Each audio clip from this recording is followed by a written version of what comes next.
गांव मंगलापुर में एक गरीब परिवार रहता था। उस परिवार में एक माँ सुमित्रा और उसकी 9 साल की बेटी नंदिनी थे। सुमित्रा एक मेहनती और दयालु महिला थी, जिसने अपने पति को एक दुर्घटना में खो दिया था। उसने हर कठिनाई सहते हुए अपनी बेटी को पाला और उसकी हर जरूरत पूरी की। लेकिन इस गांव के लोग सुमित्रा को शक की नज़र से देखते थे।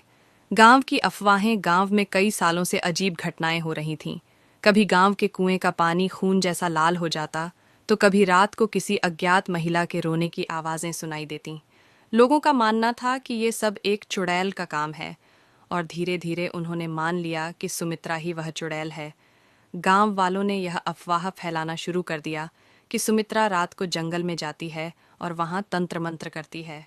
किसी ने उसे कभी कुछ करते नहीं देखा, लेकिन डर और अंधविश्वास ने सुमित्रा को गांव का सबसे बड़ा खतरा बना दिया। नंदिनी की मासूमियत नंदिनी को इन बातों का कोई मतलब नहीं पता था। वह अपनी माँ को दुनिया की सबसे अच्छी माँ मानती थी। लेकिन जब गांव के बच्चे उससे दूरी बनाने लगे और उसे चुड़ैल की बेटी कहकर चिढ़ाने लगे, तो उसका मासूम दिल टूटने लगा। एक दिन उसने अपनी माँ से पूछा, माँ, क्या आप सच में चुड़ैल हैं? लोग ऐसा क्यों कहते हैं? सुमित्रा के आंखों में आंसू आ गए। उसने नंदिनी को अपने पास बिठाया और कहा, नंदिनी, मैं तुम्हारी माँ हूँ, और माँ चुड़ैल नहीं होती। लोग जो कहते हैं वह उनकी अज्ञानता है। मैं केवल तुम्हारी खुशी और सुरक्षा के लिए जी रही हूँ। अंधेरी रात का सच। एक रात गांव में फिर से अजीब घटनाएं होने लगीं। गांव का मुख्य कुआं सूख गया था और आसमान में काली छाया मंडरा रही थी। गांव के लोग डर के मारे सुमित्रा के घर पहुंच गए। उन्होंने उसका दरवाजा पीटते हुए कहा, तू ही इस गांव की मुसीबतों का कारण है। आज हम तुझे जिंदा नहीं छोड़ेंगे। सुमित्रा ने दरवाजा खोला और गांव वालों से कहा, जो करना है कर लो, लेकिन मेरी बेटी को कुछ मत कहना। गांव वाले उसे खींचते हुए जंगल की तरफ ले गए। नंदिनी चिल्लाती रही, माँ, मेरी माँ को मत ले जाओ, लेकिन किसी ने उसकी बात नहीं सुनी। जंगल का रहस्य।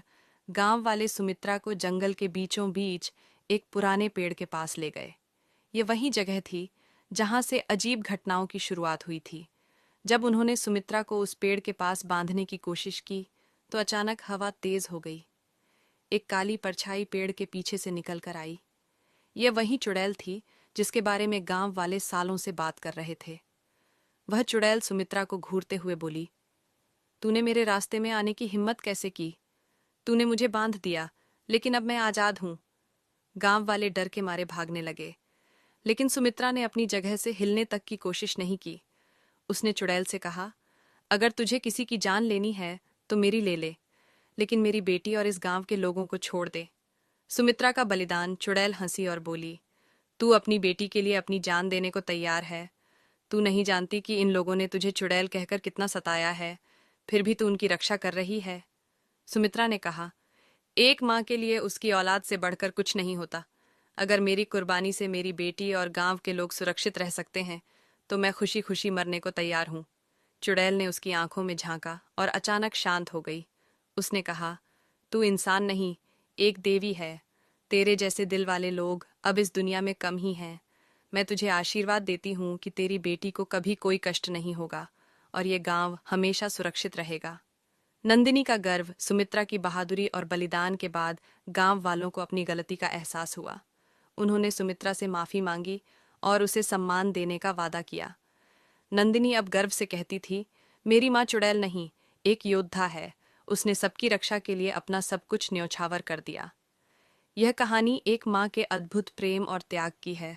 माँ चाहे दुनिया के सामने कैसी भी दिखे, उसकी ममता और बलिदान हमेशा अमर रहते हैं। ये कहानी अब खुशहाली और ज़िंदगी की जीत के साथ समाप्त होती है। तो फ्रेंड्स, आपको हमारी कहानी कैसी लगी हमें कमेंट बॉक्स में बताएं। And please like, share and subscribe to your own channel Giggly Good Tunes. See you another time. Bye. Thank you.